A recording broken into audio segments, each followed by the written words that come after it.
মাসুম বিল্লাহ লিখেছেন, অনলাইনে ইদানিং ঘোড়ার মাংস বিক্রি বিজ্ঞাপন নজরে পড়ে। ঘোড়া মাংস খাওয়া কি জায়েজ? জমহুর বা সংখ্যাগরিষ্ঠ আমাদের মধ্যে ঘোড়ার মাংস খাওয়া জায়েজ, যদিও হানাফি মাযহাবের বিশুদ্ধ মত অনুসারে না খাওয়াটা উত্তম, জায়েজ বলেছেন। অনেক ওলামা এটাকে মাকরুহ বলেছেন, কিন্তু মৌলিকভাবে এটি জায়েজ। তবে আমাদের সেই প্রচলিত আইনে যেহেতু নিষেধ আছে বিধায় জায়েজ হলেও এটা আমাদের কোনো প্রকার ব্যত্যয় তৈরি করতে পারে, ফ্যাসাদ তৈরি করতে পারে এবং এমনিতে ঘোড়া দুষ্প্রাপ্য আমাদের সমাজে সেটা একেবারে নিশ্চিহ্ন হয়ে যেতে পারে। সে সমস্ত কারণে এটি আমাদের অ্যাভয়েড করাটাই উচিত। সাগর হাসান লিখেছেন, মৃত ব্যক্তির ছবি তোলা যাবে কিনা? যিনি জীবিত তারই ছবি তোলা থেকে আমাদের বিরত থাকা উচিত। মানুষ মারা যাওয়ার পরও ছবি যথাসম্ভব তোলা থেকে অবশ্যই বিরত থাকাটা আমাদের কর্তব্য এবং উত্তম।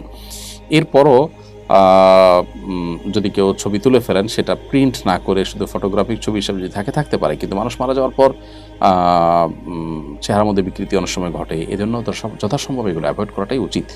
আর যদি কেউ তুলে ফেলেন, সেটা প্রিন্ট না করে পড়ে থাকলেও সেটা হয়তো হারাম হবে না। ফটোগ্রাফিক ছবি জায়েজ যে মত আছে সে মতের আলোকে তারপরেও তাকওয়ার দাবি হবে উত্তোলন করা থেকে বিরত থাকা, এরকম অবস্থা।